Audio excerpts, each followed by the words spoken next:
Olá, colegas. Neste nosso quarto capítulo, nós vamos estudar o regime jurídico administrativo, composto por normas que integram o ordenamento jurídico e são aplicáveis compulsoriamente à administração pública. Quando a gente começa a estudar direito, um dos primeiros conceitos que a gente aprende é o de ordenamento jurídico. A gente aprende que o ordenamento jurídico é composto por um conjunto de normas. Só que a palavra norma, ela é uma palavra que compreende dentro de si duas espécies normativas, os princípios e as regras. Claro, o ordenamento jurídico tem várias normas que têm nomes como a Constituição Federal, as leis, sejam complementares, ordinárias, tratados e convenções internacionais. Nós temos decretos legislativos, resoluções, decretos presidenciais. Nós temos diversos atos administrativos normativos. Todos eles compõem o nosso ordenamento jurídico. Todos eles são, na prática, recheados de diversas normas. A gente chama a Constituição de a norma fundamental, a norma maior, mas ela é um conjunto de normas. E esse conjunto de normas, como a gente ressaltou, tem natureza distinta entre si. Quando você analisa as normas que compõem o ordenamento jurídico, você enxerga claramente a existência de princípios e a existência de regras. Todos são normas, e sendo normas, todos têm força vinculante. Todos obrigam, no caso da nossa matéria, a administração pública. Ela tem que obedecer tanto aos princípios quanto às regras. Tem que obedecer a todas as normas. A diferença fundamental está no caráter de generalidade e abstração, que é muito maior nos princípios do que nas regras. Quando a gente fala em norma, a gente normalmente diz que a norma é um mandamento, ela manda que algo seja feito, e esse mandamento ele é geral e abstrato.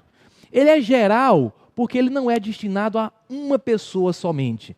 Ele não é destinado a uma criatura que tem que cumprir aquele mandamento. Ele é destinado a qualquer criatura que se coloque na situação que foi disciplinada pela norma.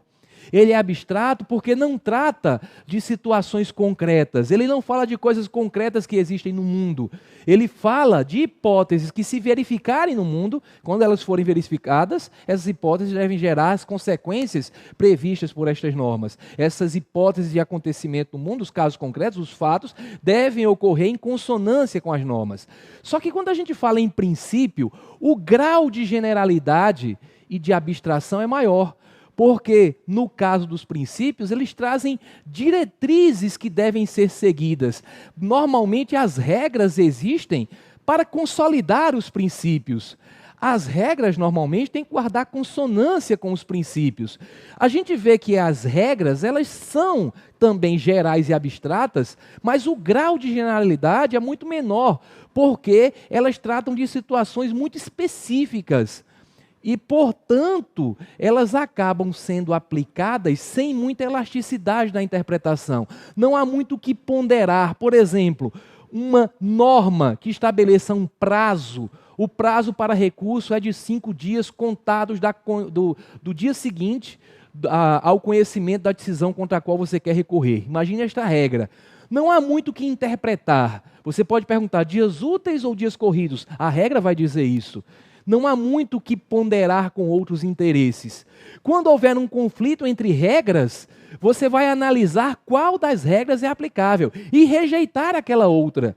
Por exemplo, se existirem duas regras sobre o mesmo prazo, falando uma que o prazo é de 5 dias, outra dizendo que o prazo é de 2 dias, uma das duas regras tem que deixar de ser aplicada. Normalmente, para resolver o conflito dessa antinomia, né, uma norma batendo de frente com a outra, quando a norma que estiver batendo de frente com a outra forem regras, né, as duas forem regras, você tem critérios para resolver esses conflitos. O critério cronológico, que diz que a regra posterior revoga a anterior e, portanto, prevalece. O critério hierárquico, que diz que a regra que tem hierarquia superior prevalece a regra sobre hierarquia inferior. Por exemplo, se nós estivermos diante de um conflito entre uma regra que consta na Constituição e uma regra que consta na lei, prevalece a regra constitucional. Além disso, existe o critério da especialidade. A norma geral, a regra geral, vai ceder perante a norma especial. Um exemplo bem conhecido disso é a regra que diz que crime doloso contra a vida é julgado no tribunal do júri. Se um deputado federal cometer um crime doloso contra a vida, ele tem essa regra que diz que ele vai ser julgado pelo tribunal do júri, pelos cidadãos, mas há outra regra na Constituição que vai bater de frente com essa, que é uma regra que diz que deputado federal, quando cometer um crime comum, será julgado pelo Supremo Tribunal Federal. Vejam, duas regras. Uma dizendo, julga na Suprema Corte, outra dizendo, julga no Tribunal do Júri. Os cidadãos é que vão julgar. Vejam que não dá para você fazer ponderações, não dá para você dizer que aplica as duas regras ao mesmo tempo. É um julgamento, vai ser concretamente realizado em um determinado local. Vejam que é uma coisa mais concreta, mais para o mundo concreto. Não é exatamente um mandamento concreto, exatamente na definição. Porque concreto é se falar de coisas concretas do mundo, dizendo assim, deputado fulano cometeu tal crime, ele estava falando de um fato. O que aparece na Constituição é uma norma, ou são normas, dizendo os locais de julgamento, os juízos naturais, ok? Só que para deputado federal existem dois. Se você tentar resolver com base na hierarquia, não vai conseguir, porque as duas normas constam da Constituição Federal. Se você tentar dizer que a norma posterior revogou a anterior, também não vai conseguir, porque as duas constam da mesma Constituição promulgada e publicada na mesma data.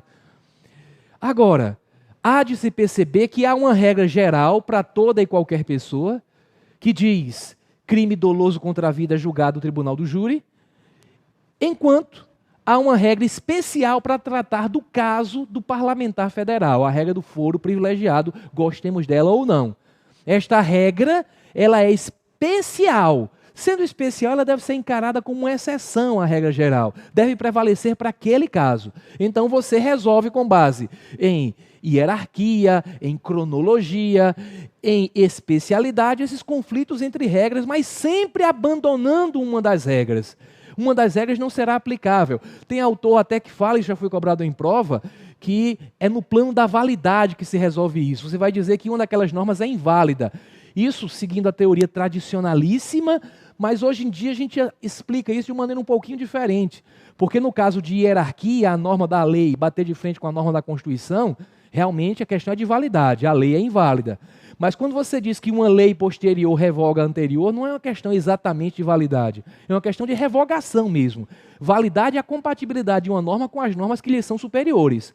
Quando vem uma lei posterior de mesma hierarquia, não é uma questão de compatibilidade, de uma ser válida e outra inválida, é uma questão de revogação. No caso, a especialidade também não é exatamente uma questão de revogação. É uma questão de prevalência para o caso concreto. Porque, vejam, claro que a norma que fala em julgamento dos crimes dolosos contra a vida no tribunal do júri continua sendo aplicável. Ela não é uma norma inválida. Só que, para aquele caso concreto, vai haver a preponderância da regra especial.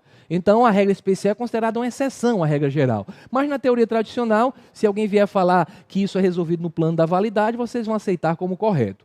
Mas esse não é o nosso principal foco de estudo. O nosso principal foco de estudo neste capítulo são os princípios.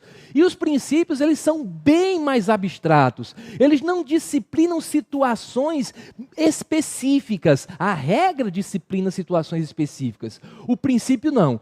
O princípio, ele traz diretrizes que orientam até a interpretação de todas as normas, as demais regras que compõem o ordenamento jurídico. Quando a gente fala, por exemplo, do princípio da isonomia, naquela célebre formulação de Aristóteles, mas que o Rui Barbosa também colocou em português, tratar igualmente os iguais e desigualmente os desiguais nas proporções das desigualdades entre eles havidas, isso é um princípio, não está falando de nenhum caso concreto. Quando você cria, por exemplo, a regra que diz que para entrar no serviço público, num cargo efetivo, você tem que fazer um concurso público, este é uma regra, é a regra do concurso público, muitos chamam de princípio, mas a rigor é uma regra. Você tem como o concurso vai ser realizado, o prazo de validade, as etapas, você tem um edital estipulando várias regras que são bem detalhistas, bem específicas. Agora, quando a gente percebe que esta regra ela existe para garantir isonomia, né, para garantir a igualdade em sentido material, para dar igualdade de oportunidade a todo mundo que queira ingressar nos quadros do serviço público, a gente percebe que regras devem ser interpretadas de maneira harmônica né, com os princípios. Então você interpreta certas regras em consonância com os princípios, inclusive em casos em que essas regras elas sejam completamente dissonantes dos princípios que estão na Constituição, normalmente você vai dizer que a regra é até inconstitucional. O Celso Antônio Bandeira de Mello, ele fala que violar um princípio é muito mais grave do que violar uma regra. É porque você acaba atingindo os alicerces desse edifício que é o ordenamento jurídico. Não é? Porque as regras tratam de detalhezinhos do ordenamento jurídico, de como é a porta, como são as fechaduras, mas tudo para garantir os princípios, por exemplo. E entre esses princípios pode estar a segurança desse prédio, a segurança jurídica. Então, violar o princípio seria até mais grave do que violar uma regra. Então, por exemplo, se você coloca na regra de uma licitação, nas regras que constam no edital, que é a lei interna da licitação, acaba sendo a norma para aqueles casos. Vejam que é uma licitação concreta, você cria regras que tratam especialmente daquele caso.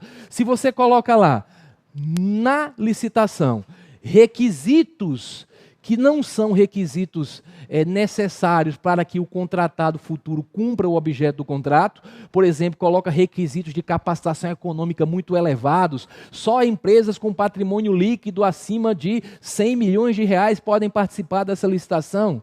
E quando você vai ver, a licitação é para fazer uma coisa de pequena monta. Coisa pequena, que não é tão grande, que não necessitaria de uma empresa ter um potencial econômico tão grande. Aí você percebe, esta regra ela agride o princípio da isonomia, que é um princípio que tenta garantir igualdade de oportunidade para todo mundo. Se eu tenho condições de prestar aquele serviço, eu devo ter chance de prestar aquele serviço, ok? Então você trabalha em cima de regras e princípios, as regras sendo mais detalhistas, mais específicas, tratando de situações concretas.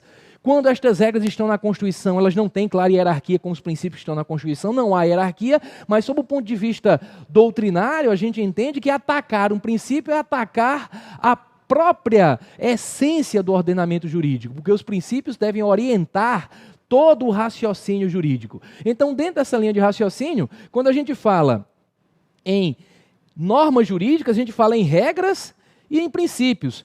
O caráter é geral e abstrato, bem mais geral e abstrato nos princípios do que nas regras. O princípio, ele acaba tendo um caráter que é um caráter...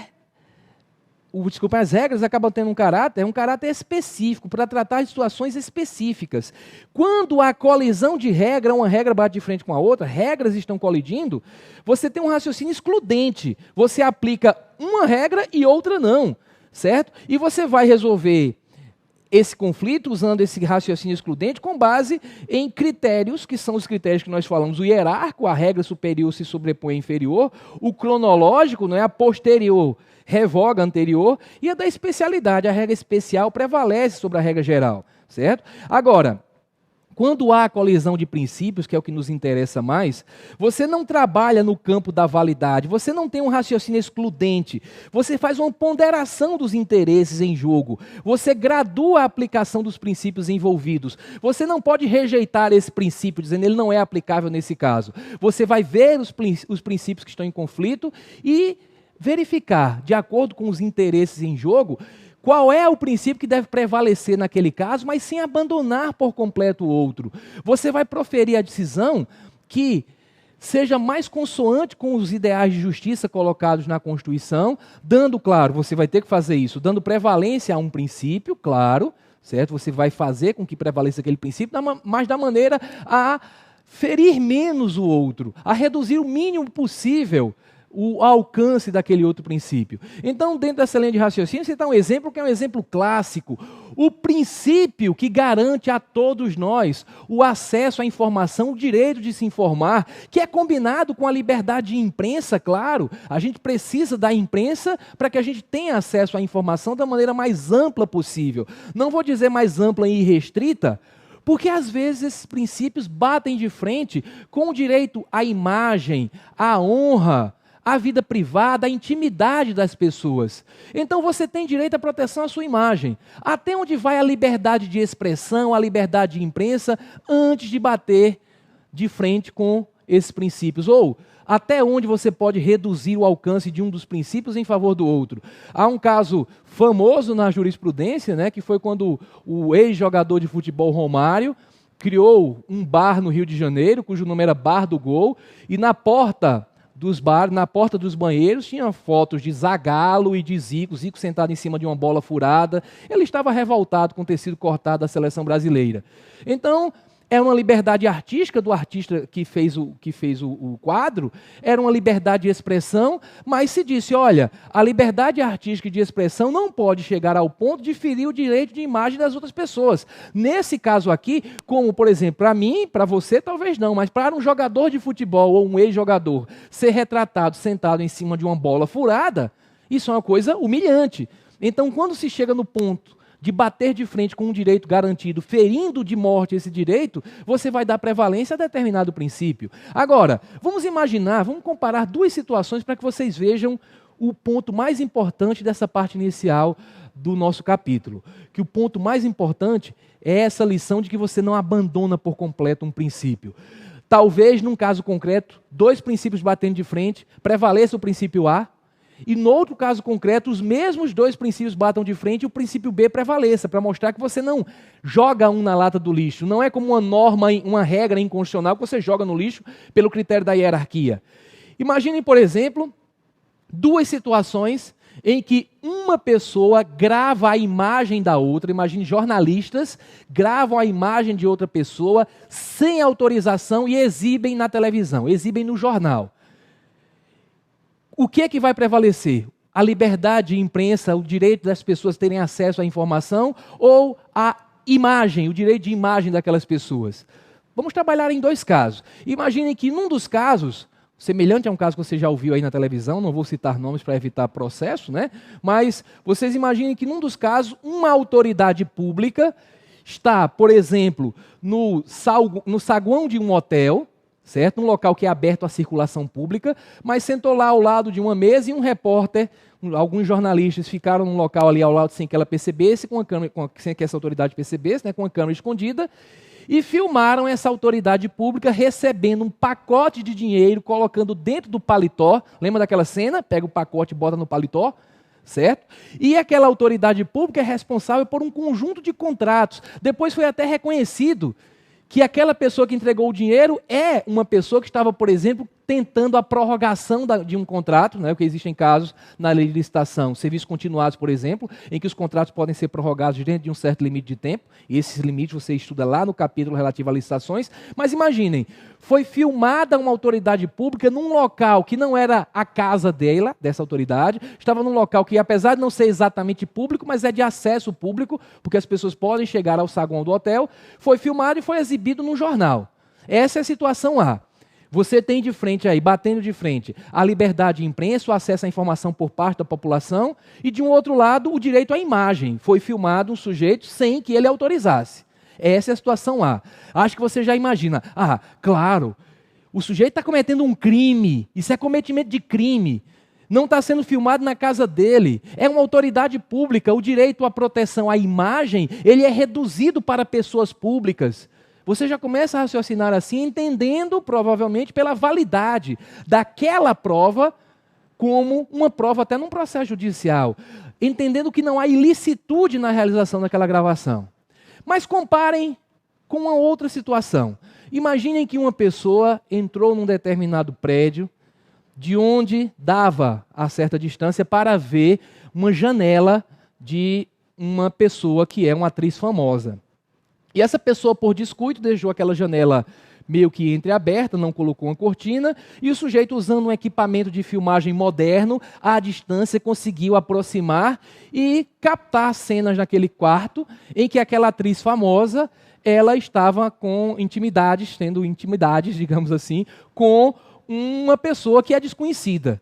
Então, um desses jornais aí, desses programas de fofoca, divulgou no ar que certa pessoa estava com um novo namorado e exibiu as imagens. Você acha que essa gravação, ela é lícita? Vejam, temos a mesma coisa. Temos a imagem de um lado, o direito à imagem, e aí até mais um pouquinho, porque tem a privacidade aí no meio, a vida privada, a intimidade. E de um outro lado, o direito à liberdade de imprensa e acesso à informação. Mas os aspectos que nós citamos levam à conclusão de que a ponderação entre os princípios aí deve ser feita de maneira diferente, porque existem algumas coisas em jogo. Quando você pondera os interesses, ponderação de interesses é a chave da questão, quando você pondera os interesses em jogo, você vê notórias, acentuadíssimas diferenças. Em primeiro lugar, a maneira como foi coletada a imagem, certo? O local em que foi coletado. É diferente um local que é de acesso público, você chega lá e coletar a imagem, de você se esconder num determinado local, usar de um equipamento para gravar imagem num local que é um local íntimo da pessoa, que é um local que está protegido pela Constituição até contra a autoridade pública se não tiver mandado judicial durante o dia, certo? Então você tem uma coleta de informações feita em local diferente. Além disso, a natureza da informação. A natureza da informação com relação à prática de um crime relativo a interesse coletivo, porque ali é dinheiro público que está sendo utilizado, o sujeito recebeu uma grana para firmar contratos que provavelmente não são os contratos melhores, os mais adequados para o interesse público. Uma autoridade está cometendo um crime, provavelmente alguns crimes, além de corrupção, provavelmente também tem alguns crimes com relação à licitação, algumas coisas vão ser investigadas aí. Talvez exista formação de quadrilha, porque muitas vezes o cara não faz isso sozinho, porque existe uma comissão de licitação no meio da história. Então você tem dinheiro público envolvido, interesse público envolvido, tem a redução do alcance da proteção à imagem por se tratar de uma autoridade pública. Você tem um conjunto de coisas que leva à ponderação no outro sentido. Então percebam, eu não digo que, olha, quando bater de frente direito à imagem com a liberdade de imprensa, você vai dar sempre razão, você vai dar sempre prioridade ao direito de imagem. Porque no caso do político prevaleceu o outro, o acesso à informação e à liberdade de imprensa. Também você não pode dizer que vai dar sempre prioridade à liberdade de imprensa, porque no outro caso prevaleceu o direito à imagem e à vida privada, mesmo sendo até uma atriz, que também é uma pessoa pública, que normalmente tem uma redução do âmbito da sua privacidade, pelo menos da sua imagem, né? Porque essa imagem já acaba sendo de interesse de várias pessoas da sociedade, mesmo que para fofoca. Então você pondera interesses, você pondera a questão criminal versus fofoca. Então você chega a conclusões diferentes. Então, com relação a princípios, você faz a graduação, não havendo hierarquia entre eles, não havendo hierarquia, não há qualquer hierarquização, certo? Então, claro que se você tem princípios que estão na Constituição, todos devem ser observados da melhor maneira possível. Possível, porque quando bate de frente um com o outro, você tem que reduzir gradualmente o alcance de cada um, utilizando da técnica da ponderação de interesse. Agora, tanto princípio quanto norma tem força, tanto princípio como regra são normas, e sendo normas tem força normativa, coercitiva, ou seja, pode ser aplicado na marra, é vinculante. Nos dois casos, aqui o efeito é igual. Isso eu faço muita questão de chamar a atenção, porque tem muita gente que, dentro dessa ideia de que os princípios comportam uma interpretação um pouco mais elástica, que os princípios são ponderados, que os princípios, e aí vem a frase que leva muita gente a se equivocar, são diretrizes sim, mas não é porque são diretrizes que eles são meras recomendações para a administração, que a administração tem apenas um conselho. Se a administração violar um princípio, como disse Celso Antônio Bandeira de Mello, isso é mais grave do que violar uma norma. A administração é obrigada a seguir tanto os princípios quanto as regras, né? Celso Antônio fala que violação de princípio é mais grave do que violar regra, porque norma, claro, é o gênero. Muito bem, dentro desse contexto, está aqui a frase que eu acabei de citar, que vai um pouco mais além para demonstrar essa força normativa. O Celso Antônio diz: violar um princípio é muito mais grave do que transgredir uma norma. Ele fala em norma, mas o sentido que está sendo utilizado aqui, essa expressão, é falar das regras, né? Porque a doutrina que prevalece hoje diz que a norma engloba tanto as regras quanto os princípios. A desatenção ao princípio implica ofensa não apenas a um específico mandamento obrigatório. Isso aqui, um específico mandamento obrigatório, é uma regra, certo? Mas a todo o sistema de comandos, como eu falei para vocês, é fazer ruir o próprio alicerce desse prédio que é o ordenamento jurídico. É a mais grave forma de ilegalidade ou inconstitucionalidade. A mais grave, agredir princípio, conforme o escalão do princípio violado. Conforme o escalão, porque se você agrediu um princípio constitucional, você tem uma inconstitucionalidade. Se você agredir uma lei, um princípio está na lei, você tem uma ilegalidade. Mas, dentro de cada escalão, a maior ilegalidade é a agressão a princípio, a maior inconstitucionalidade, a mais grave, é a agressão a um princípio também. Porque representa insurgência contra todo o sistema, subversão dos seus valores fundamentais. O Celso Antônio diz que o princípio é um mandamento nuclear do sistema, traz os valores fundamentais daquele sistema jurídico. Contumélio irremissível, no sentido de imperdoável, remissão é perdão, né? É uma agressão imperdoável ao arcabouço lógico e a corrosão da estrutura mestra desse ordenamento jurídico. Eu sempre acho que o Celso Antônio Bandeira de Mello é praticamente um poeta quando escreve sobre direito. Ele cria imagens belíssimas e essa que ele cria agora demonstra claramente que você está atacando toda a estrutura do ordenamento jurídico quando bate de frente com um princípio, ok? Dentro desse contexto, foi que o CESP, no concurso para auditor de controle externo, considerou incorreta essa assertiva. Olha só, de acordo com a doutrina, o regime jurídico administrativo abrange tanto as regras quanto os princípios. Isso aí está ok, sem problema. Os quais, provavelmente estão falando aqui dos princípios, os quais são considerados recomendações para atividade da administração pública. Que recomendação? Coisa nenhuma. Princípio é de observância obrigatória. Por conseguinte, a questão está errada, não é mera recomendação. Tem força normativa, tem força coercitiva. Com isso, a gente conclui esse bloco. No próximo, a gente continua a falar dos princípios que regem a atuação da administração pública. Até lá, tchau, tchau.